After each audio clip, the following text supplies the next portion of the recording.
Sveiki gyvi. Basket News LT tinklalapyje prasideda tiesioginė videokonferencija ir šiandien joje dar vienas garsus ir jums puikiai pažįstamas pašnekovas. Šiuo atveju, ko gero, žymiausias ir vienas nebejotinai tituluočiausių visų laikų Lietuvos strategų trenerių Vladas Garastas. Labadiena. Labadiena. Tiesioginėme eteryje mūsų pašnekovą tradiciškai galite kalbinti ir visi jūs norintys tai daryti Basket News LT tinklalapyje. Kaip ir žinote, kaip ir matote, ten yra dienos tema, ten yra komentarų skiltis ir joje rašykite tuos klausimus, į kuriuos norite išgirsti atsakymų iš Vlado Garasto lūpų. Pone Vladai, jūs nuo 2003 iki 2011 metų buvote Lietuvos krepšinio federacijos prezidentas. Dabar Taip, 8 metus buvau. Garbės prezidento pareigas einate, ar ne? Einu, taip, konferencijai buvo pasiūlyta suteikti federacijos garbės prezidento vardą. Konferencija patvirtino, sutiko, taip kad toks esu dabar.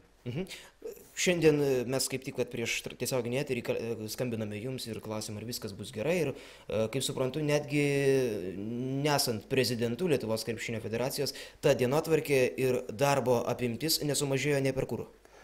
Aišku, nebėra tos atsakomybės, kai buvo, yra lengviau, bet kur galima, kur dar galiu duoti kokią tai naudą, aš su mielu noru, kadangi nežiūrint amžiaus, aš kol kas gerai jaučiuosi. Kai jau bus kitaip, tai aišku, ir gyvenimas pakryps į kitą pusę. O dabar aš skaitau, kad aš dar kažką tai galiu krepšinio naudai kažką duoti. Šiandien netgi, minėjote, buvote kažkokiais svarbiais Lietuvos krepšinio labui numatytais reikalais, ar neužsiėmęs?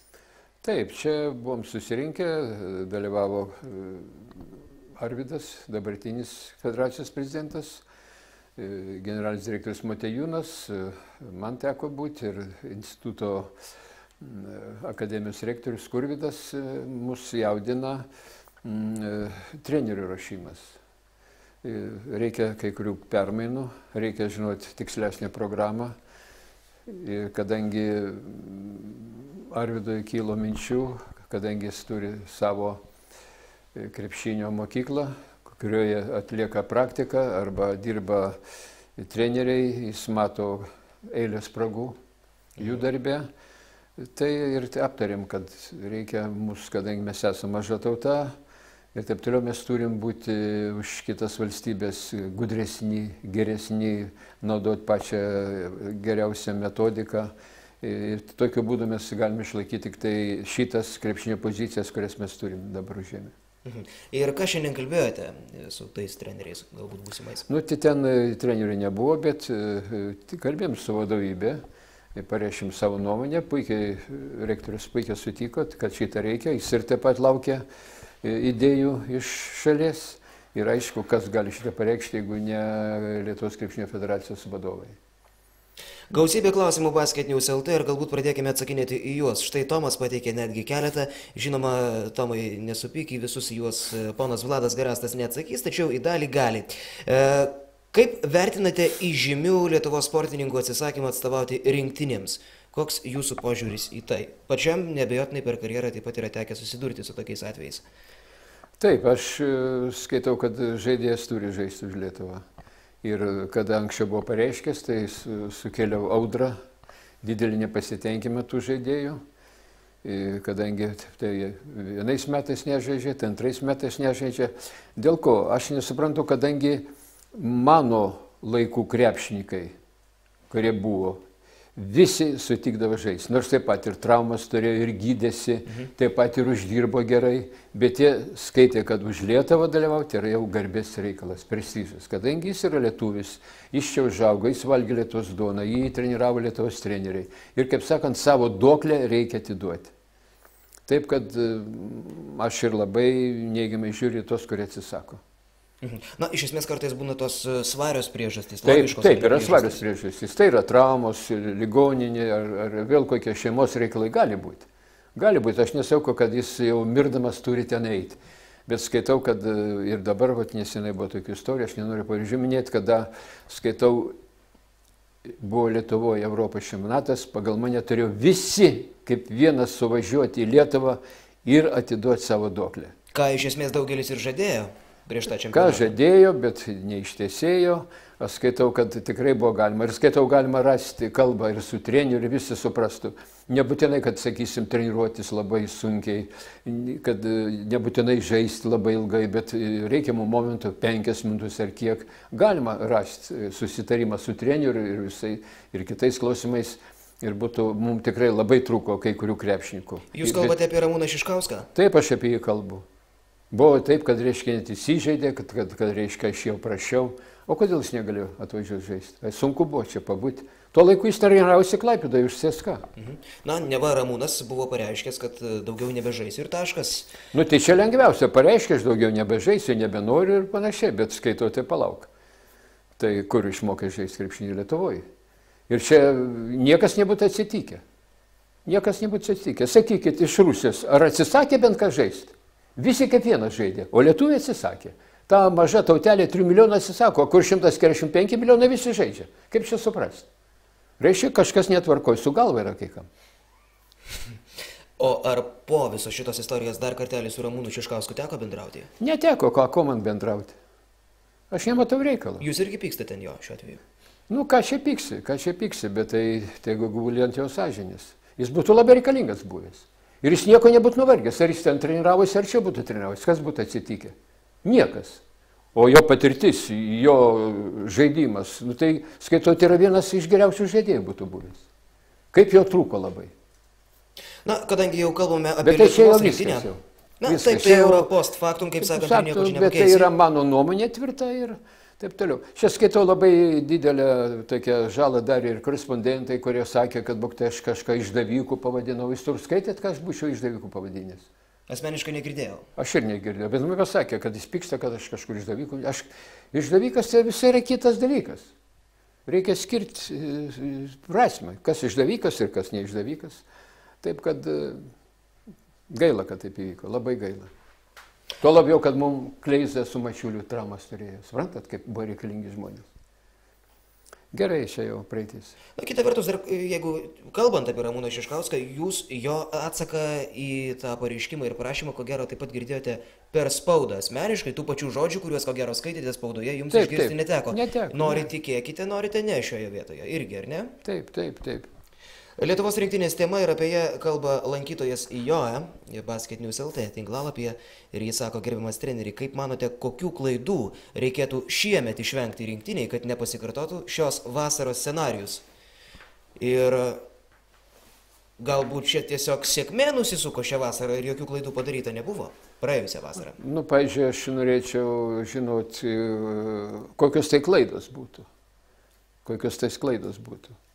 Aš skaitau, kad viskas buvo padaryta, kas galima, tačiau mes neturim tos sportinės laimės. Kaip sakant, 2 pagrindiniai žaidėjai negalėjo žaisti ir vat kaip prieš tai turim klausimą, dar kai kas atsisakė. O štai ir viskas įvyko. Juk prisiminkim pasaulio čempionatą 10 metų, kur vyko, kur mūsų Lietuva gavo 3 vietą. Užteko, kad ispanai neturėjo Gazolio.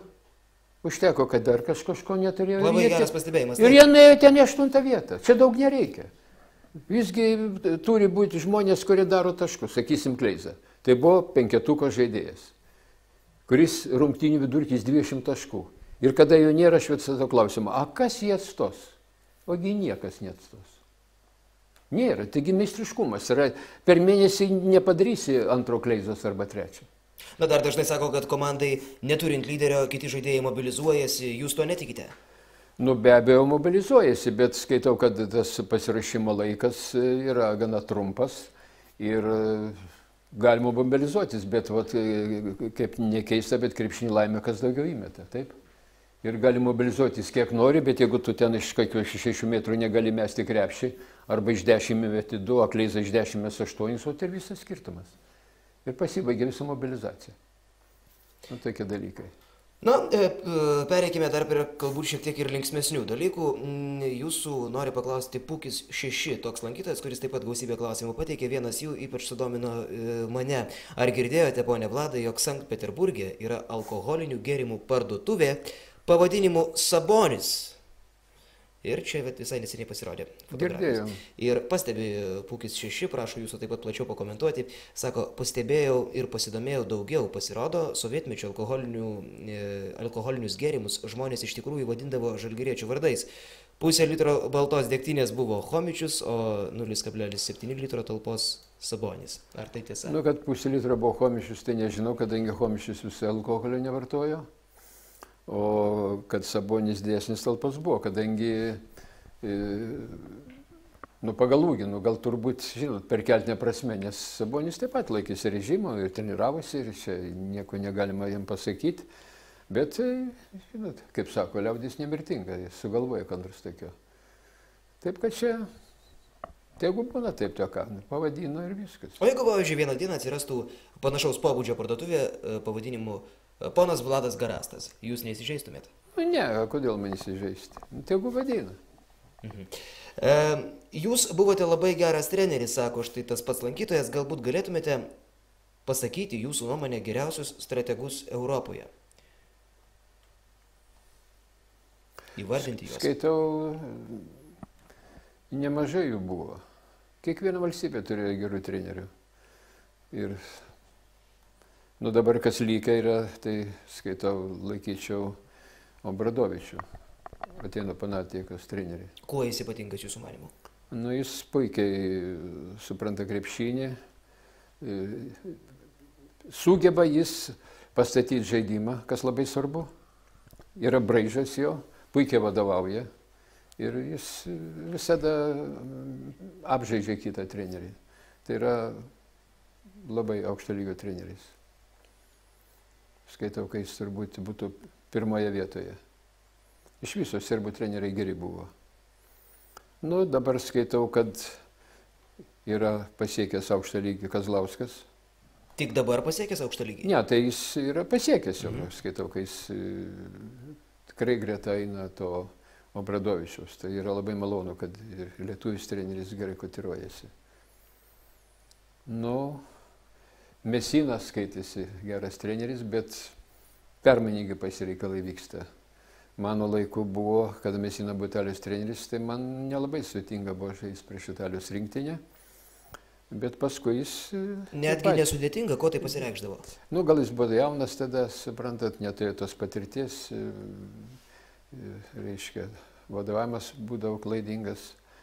O dabar jis, esu skaitęs jo mintis, visą kitą, tikrai reikia sutikti su juo ir tikrai matosi labai priešakiniai jis mąsto apie krepšinį. Taip, kad sunku išvardyti visus trenerius. Aš skaitau, kad yra daug gerų trenerių. Daug gerų trenerių yra.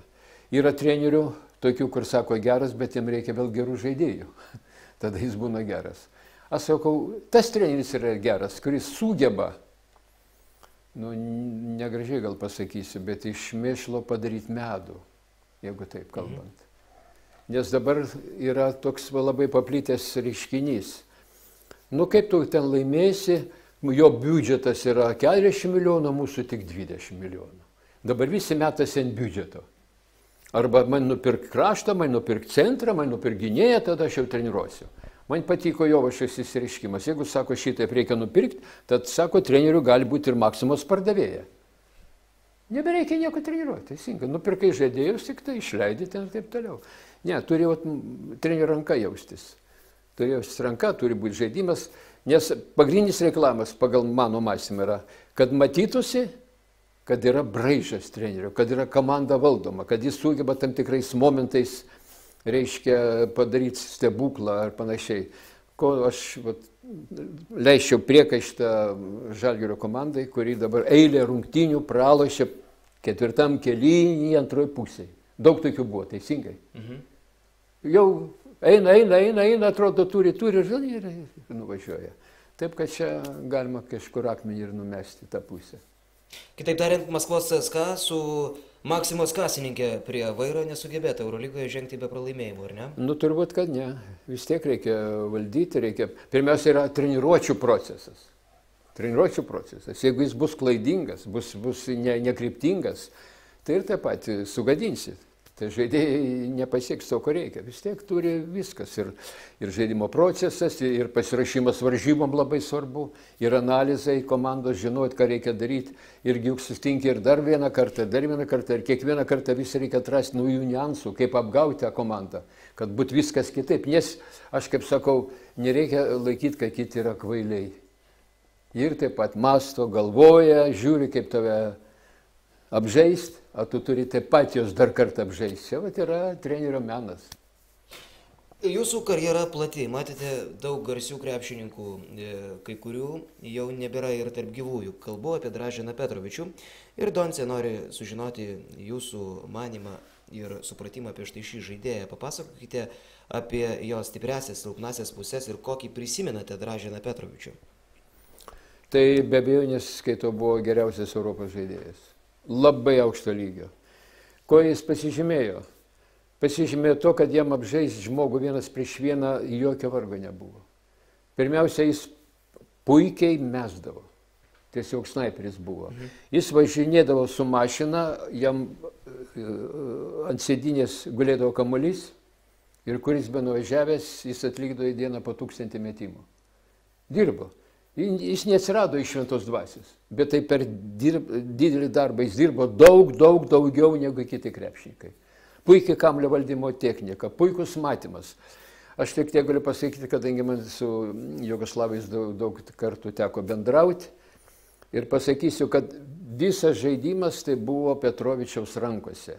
Nuo jo viskas priklausydavo. Jiem nereikėdavo jokių kombinacijų. Kadangi jis gali puikiausiai apžaisti savo žmogų, kažkas turi ateiti padėti, jis ten numes kamuolį, kam reikia. Ir tai, skaitau, žaidėjas jau iš didžiosios raidės. Dar paskutinį kartą teko jį matyti 93 metais. 93 metais jis žaidė už Kroatiją olimpinės žaidynėse, antroje vietoje buvo, jis ten taip pat įstengė Dream Team komandai, rodos 23 ar 25 taškus padarė, jo nepadengė. Taip, kad būtent tai yra didelė netiktis. Kaip gaunasi, mirtis visada renkasi geruosius, kaip nekeista. Labai gaila buvo, kaip sakant, gaila to žaidėjo. Yra tekę ir taip bendrauti, dar akyse stovi jo veidas, taip kad gaila. Neteko, kaip čia vadino kroatai, krepšinio Mozarto. O ar atsimenate tą dieną, kai pasaulis sužinojo apie Petrovičiaus mirtį ir kaip pats tada jautėtės ir kaip apskritai krepšinio šalys? Jis žuvo avarijoje, grįžo iš varžybų ir žuvo avarijoje. Kaip nekeista, avarijoje yra žuvę daug krepšininkų. Tas pats Koračius toks buvo labai garsus. Taip. Ir avarijoje žuvo. Lietuvis Blatkauskas Brazilijos avarijoje žuvo. Kas čia dar buvo tokių? Tai futbolistas buvo Bulgarijos toks ir garsus labai. Taip kad nelaimė, aišku. Bet tai didelė netektis. Didelė netektis. Ir po to, skaitau, jau komanda buvo nebe ta. Nors tikrai Kroatija turėjo labai gerų krepšininkų, su Petrovičium tikrai įveiktas buvo labai sudėtinga. Labai sudėtinga. Asmeniškai, sakėte, teko su juo bendrauti. Apie asmeninės savybės galite kalbėti jo kaip žmogaus šioje vietoje? Jis draugiškas ir jis toks paprastas buvo žaidėjas žmogus, kaip sakant. Ne taip, kad iškėlęs galvą. Tai būdingas arba? Serbai būdingi yra to, kad serbai yra tokie žmonės. Jie niekina silpnosius, bet gerbė stipriosius. Vat, pavyzdžiui, sakysim, mums, kai buvo 80... Petrovičius kroatas, bet ta pati... Taip, kroatas, bet ta pusė visa vienoda. 86 metais, kai mes žaidėm Džonso tauriai Argentinoje, kada mes atvažiavom į Buenos Aires ir laukė seis pusfinalis, jie sėdė viešbuty, mes atėjom, jie nesveikino su mumis. Bet kai jie gavo į kailį, jie pradėjo sveikytis, labas ir visą kitą, jie va šitą vertina. Jie, kad tu stiprus, tada tau jau jie pažįsta ir panašiai. Jeigu tu ten toks, tai nekreipia dėmesio. Kažkodėl, nežinau, iš kur pas juos toks yra tokia maniera. Taip. Tai specifinė tauta, skaitau. Tai kokia tauta. Tai reikia prisiminti ir karo metus. Esat matę filmus, kaip jie puikiai kovėsi su vokiečiais? Ne. O Tai Daug praleido, ko gero, ar ne? Nu, tai aišku, neteko, aš kaip vyresnis teko matyti. Tai žmonės yra, skaitau, sutverti kovoti ir turbūt žaidimams sutverti. Tarpusavį, kada vyksta tarpusavį varžybos, tai ten turbūt niekas nesibaigiame be muštinių, labai karšti ir taip toliau. Jie ten atrodo, kad čia su kitais nesuveikia, bet tarpusavį taip pat labai nepasidalina nieko. Tačiau sportui jie labai tinka. Labai geras charakteris. Ko gero, tie patys jugoslavai pradėjo sveikinti su kroatai, pradėjo sveikinti su lietuviais ir amerikiečiais. Taip pat matėsi, kai Jugoslavijos skaldė, kas tarp jų vyko, visų, kas dėjosi, suprantat. Buvo draugai ir dar atsimenu, 91 metais buvo čempionatas Europos Romoje. Taip. Jugoslavija tapo Europos čempionais ir sustoja ratu. Visi reikia, Jugoslavija, šoko visi. Ten buvo ir slovenai, ir kroatai, ir serbai, o po to įsiskyrė vienas į kitą, pradėjo šaudyti, suprantat. Matot, kaip gavosi.